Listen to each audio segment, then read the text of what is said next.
Okay, so in this recording, we're going to be looking at chapter 7.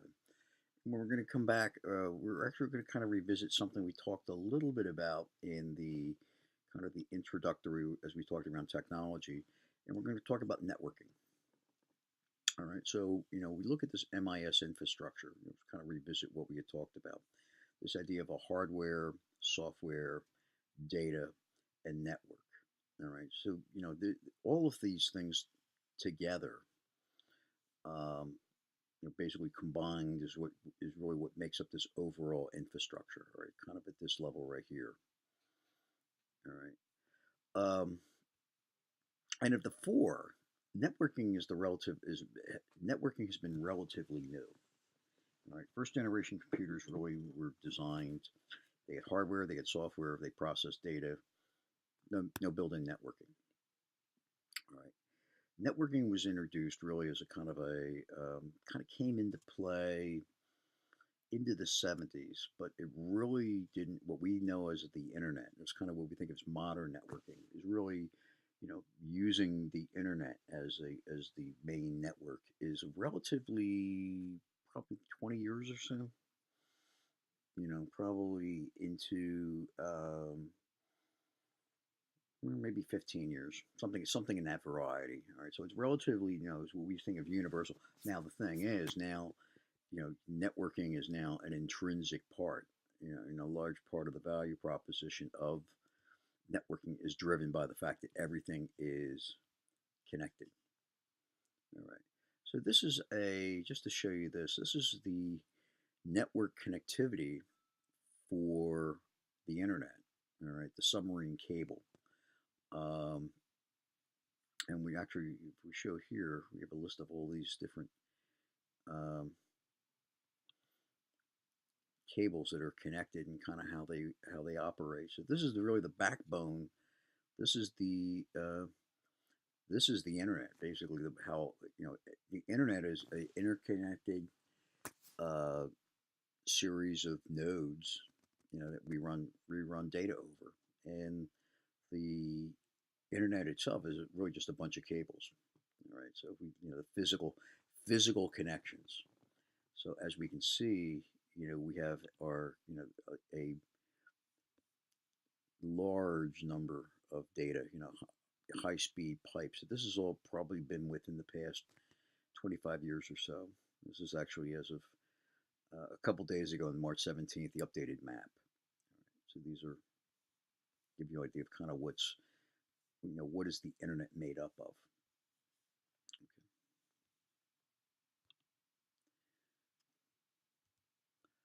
So the idea is, data is made up, can take any form. So, we know about information through voice, text, data, measurements, audio, video. So it's just you know, mostly cable. So there's actually a lot of cables in the internet. So most of this stuff is done through some type of cable connections. A lot of these cable connections, all these things are mostly I believe most of them are fiber optic types of connections. All right, this is kind of the backbone that holds the internet together. So how's the internet work? It's very, it's pretty simple. All right.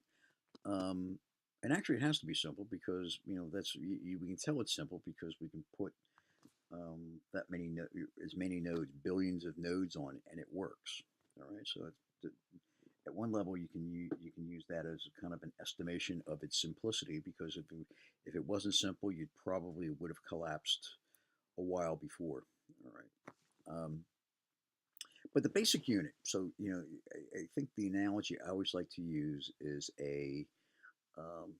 the way the internet works is sending a birthday card to your mother. All right.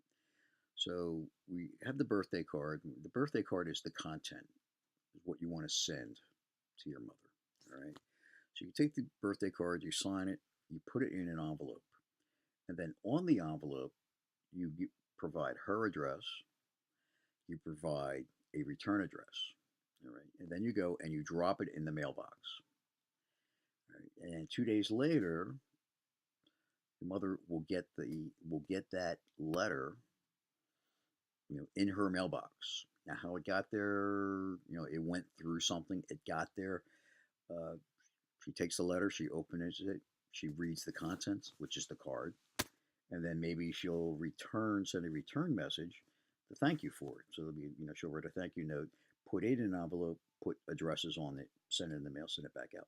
Internet works very similar to that. All right. So the packet is, think of the packet as the envelope.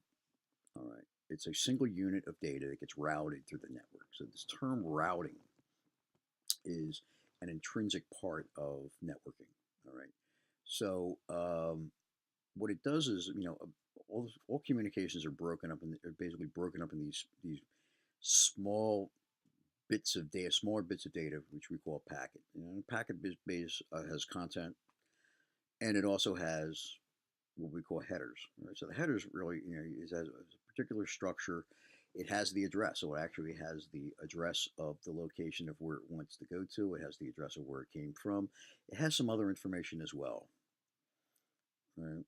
And the idea is you can put a packet from your computer. You send a packet across, on the wire, and it gets to the destination. So you take a packet, you put an address on it where you want it to go. You put your own address on it. You put it on the wire, and it goes to wherever you send it to go. All right, that's from your PC perspective or your workstation perspective. That's what you're seeing. The reality is that there's a something called an Internet Protocol, which you call TCP/IP. All right, which is Transmission Control Protocol or Internet Protocol. Basically, that is the language of the internet. All right. So if you want to get onto the internet, you have to run TCP/IP, which is one of the reasons TCP/IP became a standard. Um, it was, if people wanted to get on the internet, you got to run TCP/IP. All right. So there wasn't a whole heck of a lot of compromise, and the fact that it is a standard that everybody adheres to allows the internet to work. All right. So if everybody wanted to kind of do their own thing, you probably you wouldn't see kind of the nature of the internet as it is right now. It's kind of a universal connectivity. All right. So when we talk about the internet, we kind of describe it as the public internet. All right. And then the way the foundation of the internet is, or TCP/IP is, everything has a unique address. So every connection, every endpoint, any machine that's on the internet and communicates on the internet has to have a unique address. So the key word here is unique. All right. Identifies where it's located on the network. All right. So the format of IP address is four sets of three numbers separated by dots. So we call them octets. So four octets. So XXXXXX, XXXXXX. All right. And basically, this translates to a binary. So ultimately, in real life, what will happen is it'll look like a number. It will be a number. But what will actually happen with the number is that number actually gets translated. The unique address is actually the binary pattern of the ones and zeros that make up all these numbers that are in this address. All right. And you can do 32-bit. I think the addresses on this are 32-bit addresses is the maximum address, which actually gives the internet a size of about 4 billion nodes right now. One of the challenges was when they first set this stuff up, they thought 4 billion was a large number. Turns out 4 billion was a very achievable number if everybody on the planet has, basically has a phone that requires that you communicate through the internet. All right, so there's been a lot of adjustments, techniques, approaches that provide the ability to add more, kind of extend the internet and provide more, I guess, kind of, expand the accessibility of the internet without necessarily expanding the address space. All right, but this idea of IP address exhaustion has been something that has been talked about for the past 30 years. So it's well known that the current structured set of limitations that and real limitations. All right. So from your perspective, what happens is you're going to send something to an address, put your from to, put it in an envelope, send it on them, put it onto the internet, and then it somehow, inside the internet, figures out where the destination is and routes it to its destination. All right. Um, we talk around this idea of a domain name. All right. So the internet runs off of these addresses. They're basically this like 130.253.2.7 is an IP address, which translates to a series of 32, um, combination of 32 ones and zeros.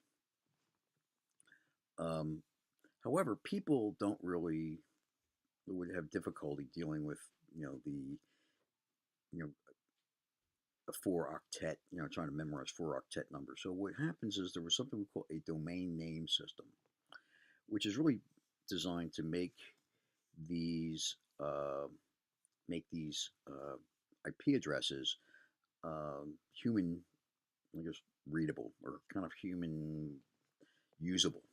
All right, so like www.amazon.com, there was an IP address for that.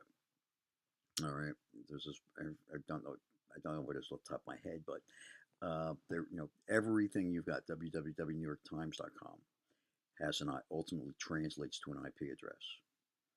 All right, and that's the mechanism. So what we see as this the www format world www stands for the World Wide Web. So the internet runs is provides the plumbing. The World Wide Web runs on top of the internet and provides kind of the management of the content. So that's what we think of as the internet. This is kind of what this is about. Right. So traditional wired connections. So the first computer networking, when we first started putting networking, um, and putting TCP/IP on these machines. Um, what ended up happening was first were relatively slow. So we could do you could do wired connections in an office. Could do 10 megabit per second, which is actually pretty. It's kind of fast, but not super duper fast. All right. For accessing the internet from home, you would dial in. You would actually use a phone, have a modem on your phone, dial into a number, and that would and you could gain access into the internet that way. So you're running pretty slow speeds. All right, so your traditional kind of your first generation, second generation of things relatively slow. Now, what we've seen is kind of the adoption of um, wireless, basically, or cable modems and fiber optic things of basically things that either phone companies or cable companies who have an advantage because basically they already have a wire running into your house provide as a internet access. So what you do is from a home perspective you would connect into like an ISP. So Comcast is an ISP or an internet service provider as a big ISP. There's a couple, there's a number of them. There was a lot of early ones that were you actually just have banks and banks and banks of modems that you would dial into. But now it's all, a large portion of it is done through just these large organizations, Verizon, Comcast, things of that nature. The idea is that that ISP can go into a larger, into a service provider, network service provider, and have businesses be able to operate with machines all talking to each other, and then being able to also connect through into the internet. So the internet is bounded. There's a device called a router. So the whole secret about the internet is there's the idea of having a packet that gets routed from one location to the other, and the routers really handle the heavy lifting. They basically be able to identify an address and ultimately discover that address, be able to find their way to a destination without necessarily having to prescribe the path. All right. So this is, kind of your traditional or traditional wired connections, and there still is a lot of wiring and networking. All right? From from an endpoint delivery, from phones and laptops and stuff. We see a lot of wireless, but once you get beyond that, everything else actually is cables. So we're talking about wireless. So basically, what all wireless is converting a wire into a radio signal.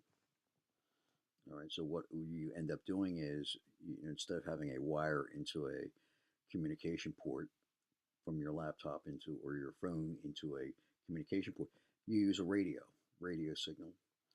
So there's a bunch of standards that have been out there. They've started seeing wireless started showing up around 2000, 99, 2000 or so, and it's really kind of gone from a relatively slow, very insecure networking approach to something that's reasonably secure and actually pretty up to 250 uh, megabit communication, which is pretty robust, pretty robust.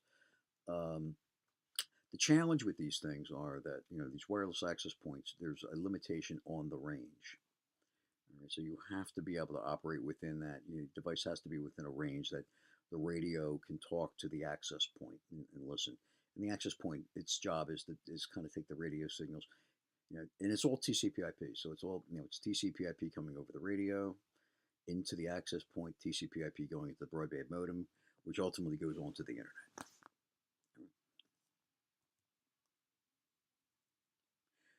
The other major way we see the internet delivered is through cellular communications. So cellular has been has seen massive growth over the past 20 years. First in just voice only, just with the idea of a cell phone, and then with the kind of the introduction of the iPhone kind of leading the way, the idea of a smartphone, being able be able to do data connections across through a cell phone connection. Right? So the mechanics of a cell phone is actually pretty simple. You just have a bunch of towers that have a range, basically a signal range from, I forget what I'm not sure exactly what the 10 square miles. Sorry about that. About approximately 10 square miles. All right. And then, so if you're in this particular cell, you're talking this tower. All right.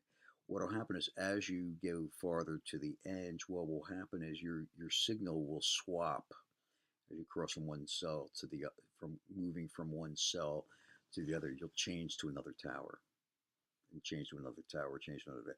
Now this all happens behind the scenes. So this kind of switching tower from one tower to the other is all those things that are happening behind the scenes within the wireless network. And wireless or cellular access has both. You can transport both voice and data. All right, so you've got. So this is kind of how when we look at access from your cell phone. This is kind of the mechanism it's really used. It gives you the illusion that you have a continuous signal. The reality is you're simply moving from one cell to another cell to another cell to another cell. So security and the internet. Um, TCP/IP is it's a very interesting protocol. It's designed to connect. All right. So totally, if you just take TCP/IP out of the box and plug a couple computers into it and have them start talking to each other, their first instincts are they will look to communicate. All right, because that's how it's designed. Problem is, though, you might not necessarily want everybody to talk to everybody. All right, because basically you can get access. You want people necessarily gaining direct access to your machine. All right. So what and the internet by itself does not necessarily define any ways of changing that. All right. So what's happened is there's been a whole series, particular security, a whole series of add-ons and modifications and extensions that have been added to make things more secure. All right. So the internet, as I said, if you go back to the origins of the internet, back into it was an academic. It was really designed around sharing of information. So there really wasn't a perceived need to have a lot of security. And it also made it very easy to set up and establish communications. So but the problem is that security is actually a pretty important thing, especially when you look at the types of activity that goes on across the internet now. You really want to be able to make sure you've got security. So what you've got is a device which kind of was introduced called a firewall. So what a firewall does is it really everything is still TCP/IP internet technology. Right? But what a firewall does is it allows you to create a protected space, for as bounded by a company. All right, so a company would have a firewall. So between the internet and its internal network, TCP/IP network, which we're going to call an intranet. So the intranet is bounded by the firewall. What what the firewall allows you to do is be able to send communications out and have them return, but it prevents anybody, inbound connections, just anybody out here on the internet, to come through. And what it does is it just reads the packets. All right. So a firewall is, routers and firewalls are basically computers in their own right. They have, they have memory, they have processors, very specialized, but they're designed. They have software. They're designed basically to read and process packets. All right. So firewalls are designed to every packet that comes through is evaluated and matched against a set of rules. And if it matches a set of rules, it'll let it go through. If it doesn't match the rules, it doesn't get through. All right. The same way a router will read every packet and figure out where it's supposed to go, and it has a procedure for doing that. But basically, they all kind of talk to each other. All right. So this is so firewall was actually a pretty important innovation that kind of came into play. So obviously, if you couldn't create a protected space for your organization, you would probably be somewhat less than enthusiastic about connecting up into the internet, having everybody being able to just kind of poke around your network and look at your systems and do whatever they want. All right, so kind of as our example here, kind of everything goes through the firewall.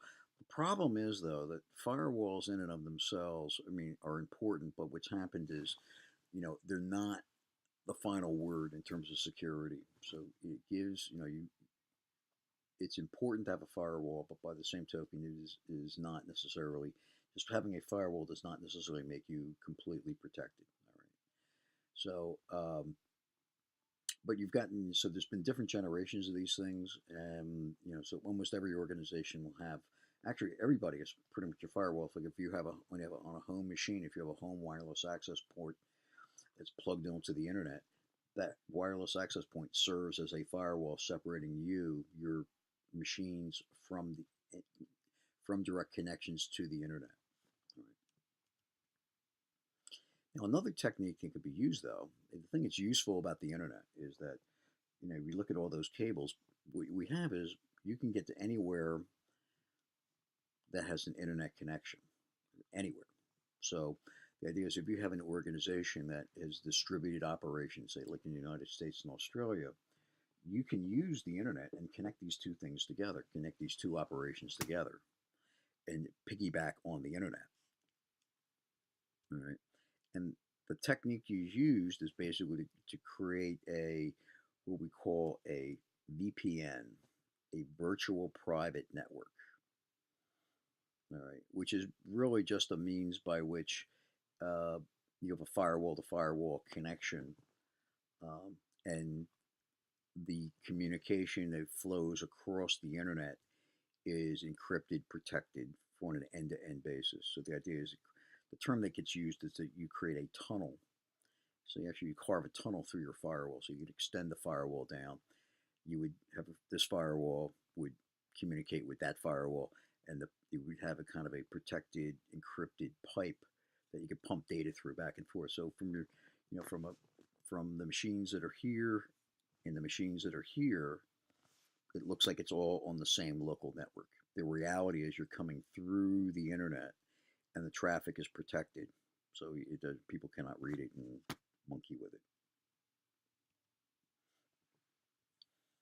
So this issue of security, internet and security, is a huge one because it's the uh, as designed, as the core design of the internet was not necessarily um, designed with security in mind. Um, you know, a lot of what's happened is there's been add-ons and additional technologies and additional approaches that have been brought forward to provide security, to internet access. So first one we see is what we call encrypted network traffic, HTTPS and SSL. So HTTP, when the web first started, you know, you'll see if you actually do when you do you put something onto a web page or you want to access a site on the web. Usually you'll see HTTP colon slash slash and then whatever your name, www.newyorktimes.com. All right. Basically, that communication that goes across the internet is pretty much machine readable. You can see the packets, you can access the packets, you can read the packets, all right, as they flow across the internet. So the idea is that this may or may not be a good thing. All right. So what's happened is there's been a big move. There was a modification. The idea of we have HTTP, which was unencrypted HTTP, and then HTTPS, which is an encrypted.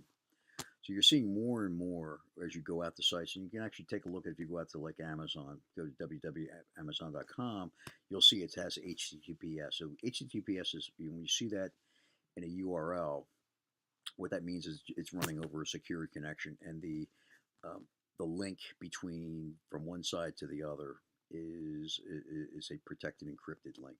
All right, so the data is secured, and the data can remain private. Wireless was when first generation wireless in a similar fashion did not really have a lot of, there wasn't really, it was kind of an open protocol, so you could be people just walking around kind of picking up, intercepting your packets out of from thin air. All right. But what's happened is wireless has matured over the years. We've got now what we call WPA, which is Wi-Fi protected access. It's wireless security protocol designed. It'll encrypt data and provide authentication, so people, you can't intercept what traffic is going on. Just be able to read it over the air. All right, so you're seeing more and more of security, any type of communication, data moving from place to place really needs to be thought, this idea of data in transit, data in flight needs to be encrypted and protected.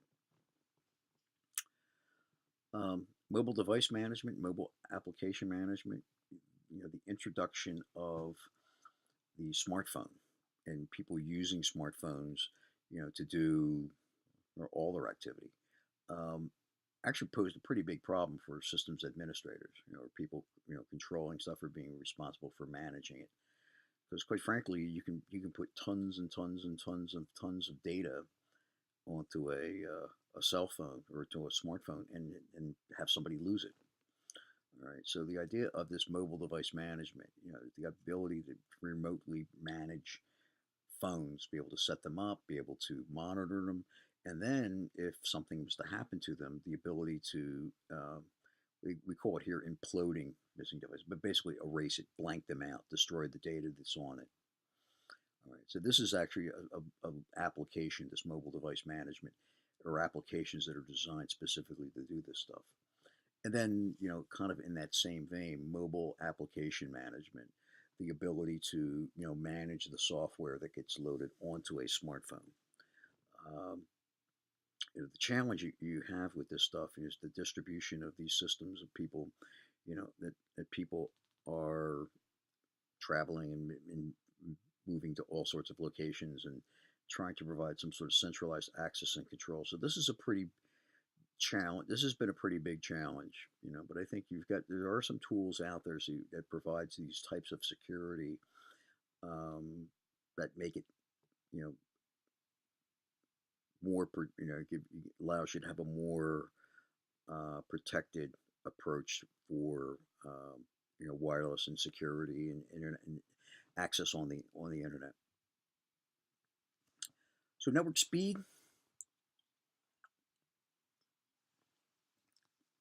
the NFC is something you'll see.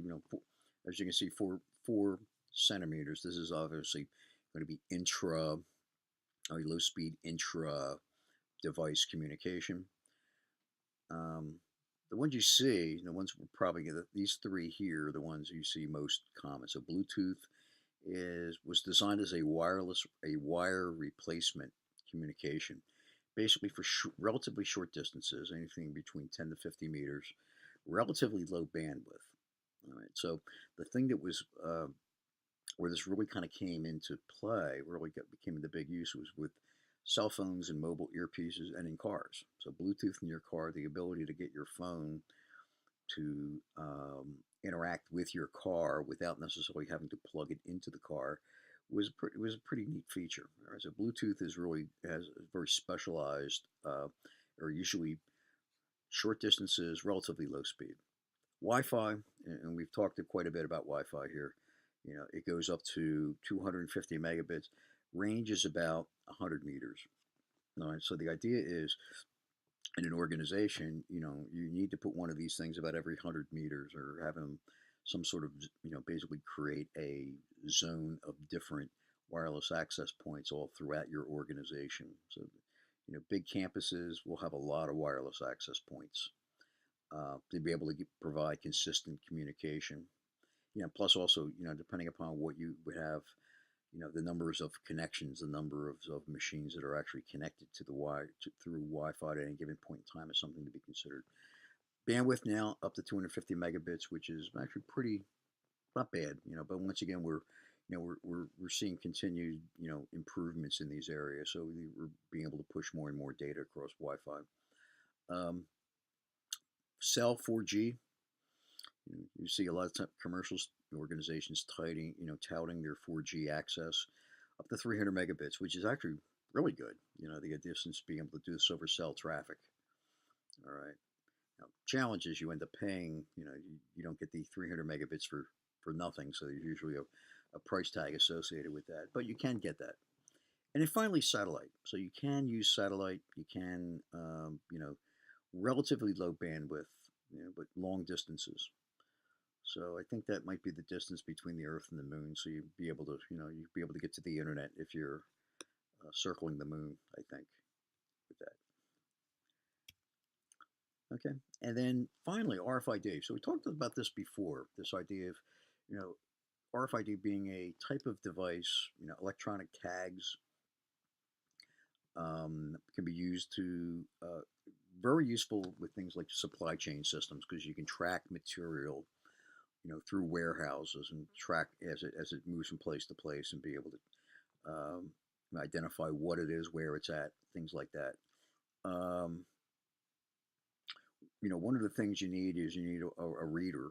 There's two types of tags. One is what we call a passive tag or an active tag. Um, Problem they've had with active tags is the technologies was has not was when it was first released was not really as mature as it needed to be. So the active tags are tended to be more expensive than desired. So and the technology around the power was also challenged. So you saw a lot more of like first generation was through passive tags, but the problem is passive tags were limited in terms of some of their functionality. So it's taken a little while to get there. All right, getting the cost point down of the chips, of the microchip, and then also to be able to add the functionality, more, make things active, using active tags, functionality of active tags that could run longer and provide more uh, functionality at a much lower price point. All right. So you see, as the example right here is, the idea is you would put these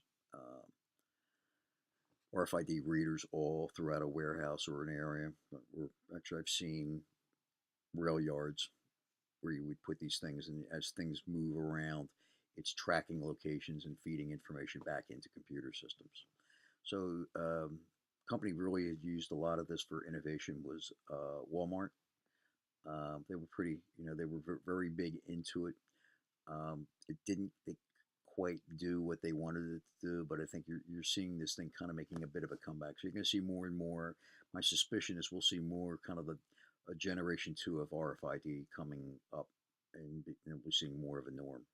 Okay, and I believe that is it for. Oh, sorry about that. One last thing. GPS. All right. Basically, it's a be able to satellite-based navigation. Originally, it was satellite-based navigation. So, um, first systems were a lot of satellite. It was really satellite. So your satellites, it's geosynchronous, can identify, be able to provide your point location wherever you're at on the Earth. All right. So which was a pretty, required some limitations. It was very accurate, but it would also required like a line of sight to the satellites. It was pretty, pretty had to consume power. So there were some limitations around it. Most of the stuff we see now, what we see a lot of right now, is like on phones, is either Wi-Fi or cellular based GPS. So what it'll do is like on your cell phone, it'll measure the signal strength to between towers, and you can actually use that information to kind of locate where you're at. So the accuracy is a little bit lower, but it's, as we like to say, it's good enough. All right, and then you know Wi-Fi is another type of GPS. You can use that, but you'll see a lot of combinations of these things. Um, but this has really become the norm. Like this idea of using location based, be able to identify where something is located, and be able to follow it and track it. Capturing that information as it goes is actually a pretty big item, and functionality that we've seen organizations adapting to and kind of moving with.